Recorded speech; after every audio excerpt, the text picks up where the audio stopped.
Moi j'étais sur Paris, ouais, je faisais du documentaire où j'essayais de vendre mes documentaires. De la vidéo déjà, Ouais, comme il faut. documentaire interactif. Et Hélène, Moi j'étais photographe, j'avais bossé dans une boîte et j'avais arrêté parce que ça ne me convenait pas. J'essayais de trouver un moyen de vivre qui me corresponde et qui corresponde à mes rêves. Et donc voilà, on s'est rencontrés Ouais, le projet a été lancé au mois de mai 2013.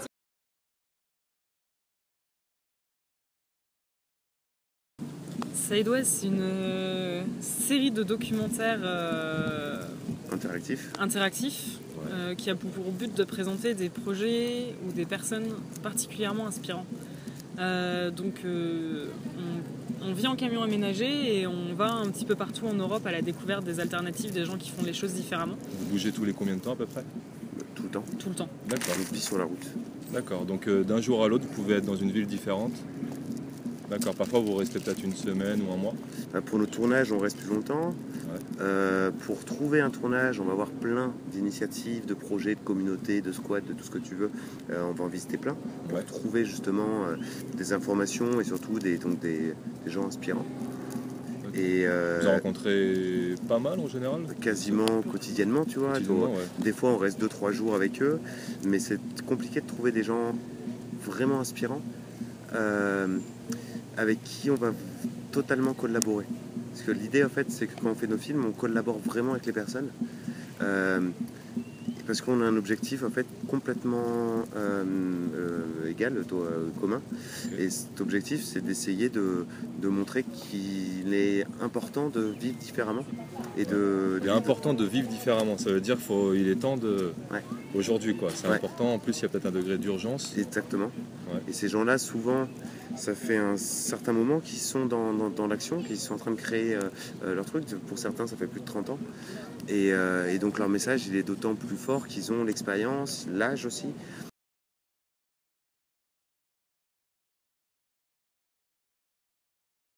L'une des autres phrases de notre série, c'est enquête d'un autre monde. Enquête parce qu'on fait une enquête sur cet autre monde qui est là, qui existe. Et aussi parce que nous, on est en quête d'un autre monde. Et je pense que beaucoup de gens, personnes à 20 ans, sont comme nous, sont en quête, sont en recherche justement de savoir où est-ce qu'on veut aller et ce qu'on va faire, ce qu'on peut faire. Et donc c'est super intéressant d'avoir le message de personnes qui sont justement plus expérimentées, qui nous apprennent et qui nous montrent quels sont leurs chemins, leurs voies. Et justement de s'enrichir de tout ça. C'est pour ça que vous bougez. On fait peu d'épisodes. Par contre, on va y passer du temps. On va essayer vraiment de le travailler le mieux possible. Et voilà, et on met du temps donc à trouver ces personnages-là. Donc résultat, on a tourné le 6e épisode.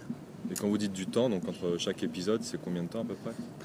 On va dire De fait, en fait, le truc c'est qu'on calcule pas et qu'on ne veut pas se donner de date d'expérimentation. De fait, on a pu remarquer que si on s'était donné des dates, par exemple pour l'épisode 5, on aurait fait des sujets sur quelque chose qui nous marquait pas suffisamment et qu'au final on a trouvé un sujet qui nous correspondait vraiment. Et ce fait de pas se mettre de pression justement pour obtenir la qualité optimale, c'est super important.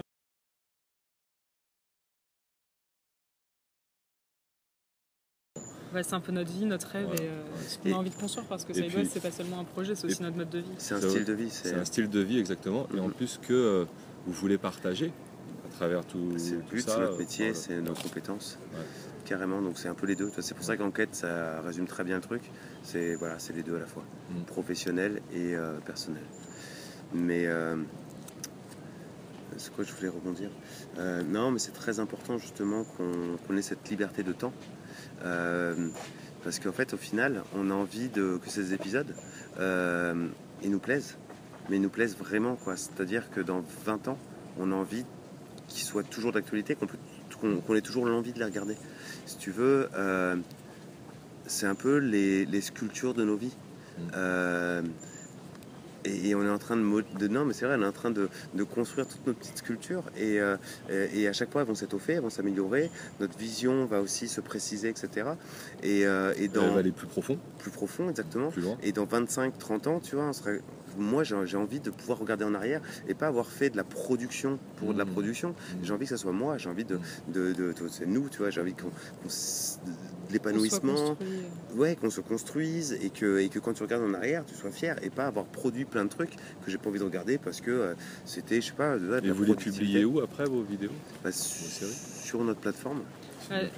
C'est ça, il y a à la fois sur la plateforme internet où tout est en Creative Commons, réutilisable, téléchargeable, etc., etc. Parce que notre objectif c'est de produire du bien commun et que tout le monde puisse reprendre. L'objectif c'est de faire passer un message, c'est pas gagner de l'argent. Et quelque chose d'autre qui est super important pour nous, c'est que comme on vit en camion aménagé et qu'on n'arrête pas de se déplacer, entre deux tournages, on s'arrête avec le camion dans des villages, on a tout le matériel, on a le panneau solaire, l'écran, la projection, tout ça, pour faire des projections spontanées dans les villages. Donc on s'arrête, on a un potager itinérant, donc on sort les pots du potager. Vous avez votre potager donc dans votre van et tout. Un petit potager, ouais. Il doit être bien aménagé. Bientôt il sera en remorque le potager. Et donc l'idée c'est de scénariser tout ça, de parler aux gens dans la rue, d'aller les rencontrer, de toquer aux portes et de dire si vous voulez on fait une projection ce soir. Et en fait les films comme notre format c'est des films de 5 minutes, c'est un magazine multimédia. On projette les films qui durent 5 minutes et qui sont juste une mise en bouche pour commencer à discuter avec les gens, pour rencontrer les gens, pour parler de tous ces sujets-là avec tout le monde au final. Et en fait, notre modèle économique, c'est de la participation libre, mais sur Internet. C'est-à-dire épisode par épisode, les gens peuvent faire du crowdfunding, faire un petit don, peuvent aussi nous aider donc en compétences pour enrichir notre travail, pour l'améliorer, pour tout ce que tu veux. Ensuite, donc pendant les projections, nos déplacements ou des événements, on fait pas mal d'événements aussi, on a une boîte à dons. Donc là, et puis les gens, et ça il y a plein de choses sur internet aussi pour le faire, peuvent nous inviter à manger chez eux, peuvent nous donner un panier de légumes de leur jardin. Ça arrive de temps en temps, régulièrement? Ça arrive de plus en plus régulièrement. Ça arrive assez souvent. Ouais. C'est génial. Ouais, on n'a pas beaucoup communiqué, on a fait les premières projections spontanées l'année dernière et ça m'a impressionné à quel point justement quand on s'arrêtait, qu'on discutait avec les gens, l'impact que ça avait. Que les gens, j'ai vraiment eu l'impression que les gens n'attendent qu'une chose, c'est qu'on leur dise qu'on peut agir à notre échelle et qu'il y a des choses qui sont possibles et leur montrer des choses positives. Et j'étais impressionnée par l'impact que ça avait et les retours qu'on avait des gens qui étaient sur place. Ils sont à l'écoute, quoi. Ouais, carrément. Ils sont réceptifs. Après, ils peuvent oublier vite. Je pense que c'est des petites graines. quotidienne. Je pense que ça peut être des petites graines dans la tête. Et que, tu vois, il en faut d'autres. Tu vois, il faut l'arroser, il faut tout ça. Mais c'est des graines et donc c'est pas inutile, loin de là, quoi. Ouais. En fait, le principe de notre modèle économique, c'est qu'il est basé à la fois sur l'économie du don, mais comme notre premier épisode est sur une personne qui vit sans argent, qui nous a beaucoup influencé, on ne veut pas se baser uniquement sur du monétaire. Et justement, les richesses, elles peuvent être bien plus fortes que de l'argent. Il y a plein de gens qui n'ont pas d'argent et qui ont plein de compétences. Et nous, les premiers, en fait, on n'a jamais vraiment eu d'argent et en même temps, il y a plein de projets qui nous plaisent et pour lesquels on a envie de contribuer. Et donc, ce qui est très important pour nous, c'est qu'il est possible de contribuer monétairement, mais aussi en compétences.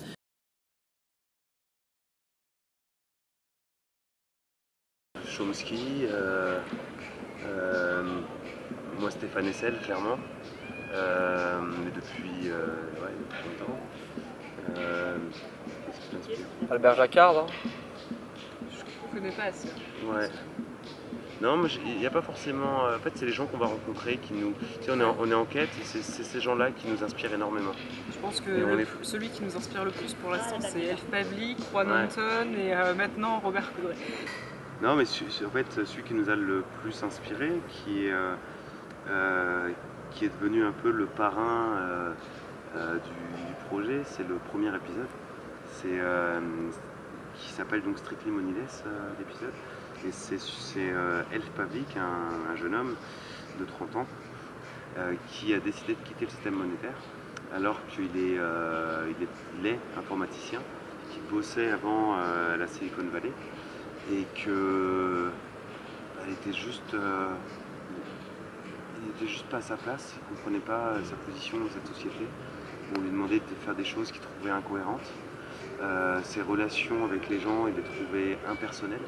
C'est-à-dire qu'il y avait de l'échange monétaire, et point final quasiment. Il y avait plus d'échanges humains. Et c'est vrai, quand tu vas dans une ville, tu vas acheter ton pain, souvent tu n'as même pas un sourire derrière, tu mets tes pièces et puis hop, tu pars. Et il n'y a plus de relations humaines vraiment sincères, franches. Ah ouais, ça. Et c'est tout ça.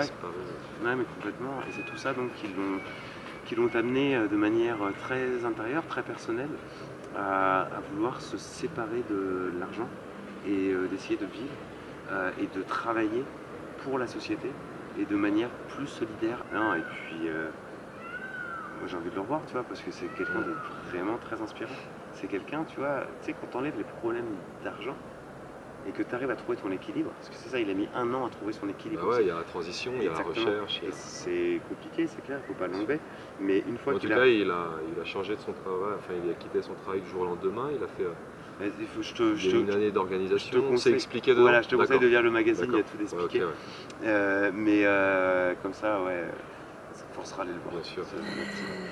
Mais non, mais ce que je voulais dire, c'est voilà, quand tu enlèves ces problèmes d'argent de ta tête, ou en tout cas, tu arrives à les diminuer au maximum, mais tu te sens super bien.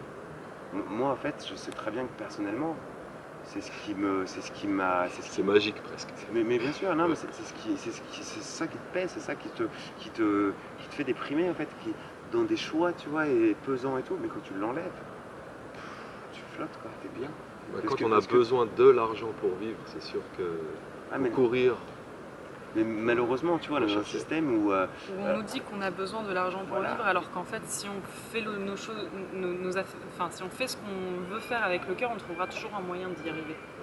Et l'argent, c'est vraiment pas la fin en soi, c'est un outil et on trouvera toujours le moyen d'arriver à trouver cet outil à partir du moment où on sait où est-ce qu'on va aller. Exactement. Et tu vois, Sideways au début, il n'y avait pas de camion. Sideways, on avait un appartement, on devait partir faire du couchsurfing et tout pour aller réaliser nos trucs.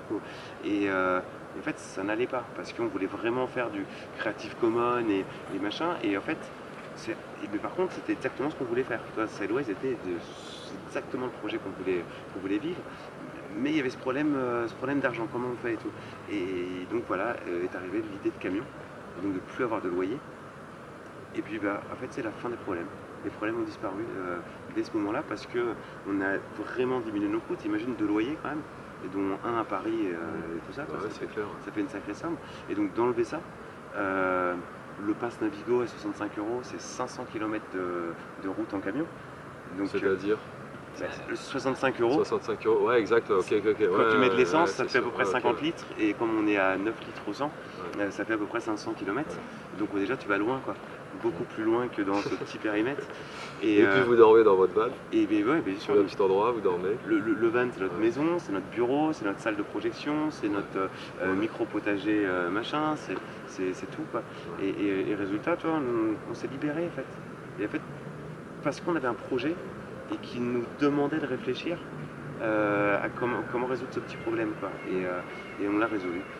On l'a résolu sans même vraiment y réfléchir parce que tu rêvais d'un camion depuis super longtemps et que de fait il fallait que tu quittes ton appartement, et ce qui fait que le camion s'est plus ou moins imposé, et au final on s'est rendu compte que c'était la solution géniale pour pouvoir continuer. Et ça, c'est quand tu crois en tes rêves, en ton destin, en tout, que tu as envie de suivre, le suivre en tout cas, et tout se résout comme ça.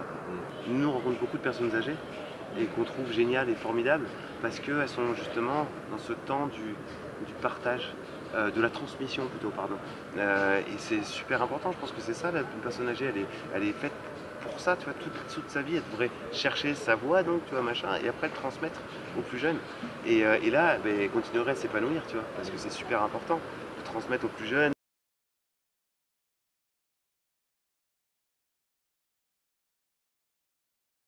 Pour ça. En fait, on parle beaucoup avec des journalistes qui sont dans la même démarche que nous, ou avec des réalisateurs. Des indépendants en général ou membres de chaînes? Justement, ce sont des indépendants, des freelances qui veulent leur liberté et tout ça, mais c'est pas ça. C'est que les médias, ils vivent une période très difficile pour eux, les pauvres. Ils sont en train de s'écrouler. Et la plupart de la population n'a plus confiance dans plein de choses, et notamment dans les médias. Et en fait, ce qui se passe, je pense, c'est que l'information et les auteurs, la manière de raconter les histoires et tout, les gens vont chercher ces personnes-là, vont individualiser leur source de lecture, et ça va être tel auteur, tel journaliste, tel machin, et ils vont les suivre parce qu'ils aiment bien ce qu'ils font, et parce qu'il y a une authenticité, il y a une sincérité, et puis il y a quelque chose qu'ils aiment bien dans la manière dont c'est raconté et tout ça. Donc c'est vachement important de construire des communautés comme ça, mais en fait, tu vois, avant c'était, il y avait l'auteur ou le journaliste en haut et qui informait le reste des gens en bas, et ça justement c'est fini, et les médias le comprennent difficilement, ils essayent de changer un peu, mais ça, ils n'arriveront jamais à être aussi flexibles que les autres indépendants, etc. L'idée c'est qu'on soit à la même hauteur complètement, et que là ce ne sont pas des spectateurs ou des... Ben non, c'est des gens qui peuvent t'apporter plein de choses. Et avec l'intégrité. Et en fait, voilà, mais qui ont plein de compétences, qui ont plein d'idées, qui ont plein de choses à t'apporter. Et en fait, il faut être dans l'échange. Il faut être dans l'échange permanent, même avec eux. Et c'est ça qui est important. Et nous, on essaye, mais pas encore assez.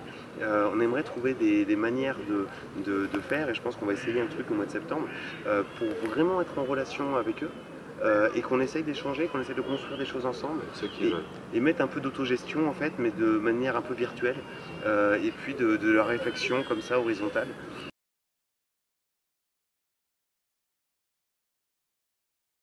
C'est l'un de nos objectifs aussi, c'est de rencontrer des gens dont on ne parle pas forcément beaucoup, parce que c'est clair que Claude Bourguignon c'est un spécialiste, Vandana Shiva, on la voit dans tous les documentaires qui parlent des graines.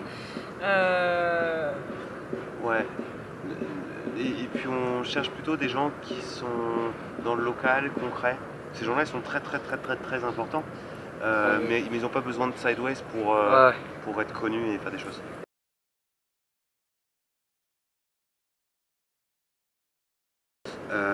Donc en fait, c'est Denis qui est indigné de voir des gens dans la rue, donner des pièces, et ça ne sert pas à grand chose sur du long terme en tout cas. Il s'est dit, ok, si jamais on met nos pièces ensemble, et qu'on est suffisamment nombreux, on va pouvoir acheter un appartement à cette personne dehors. Donc en fait, il s'est dit, ok, 80 personnes, c'est à Nantes, 80 personnes, si on donne 20 € chacun, super, sur 5 ans, 20 € par mois, sur 5 ans, on a acheté un appartement. C'est ça. Et en fait, ça fait maintenant, depuis 2007, donc ils en sont au 10e appartement. Et le dernier tournage, là, Robert, là, qui est vachement dans cette approche-là, lui, il dit, il passe plus de temps à regarder son travail, parce que c'est comme ça que vient l'inspiration. Et donc c'est pas du tout la productivité, des fois il met énormément de temps à faire une sculpture, mais n'empêche que sa sculpture, maintenant tout le monde vient la voir. Et que 25 ans après, on va voir encore sa première sculpture d'il y a 25 ans. Mais parce qu'il faut se laisser inspirer, il faut laisser le temps au temps, il faut s'écouter soi-même, c'est ça le plus important.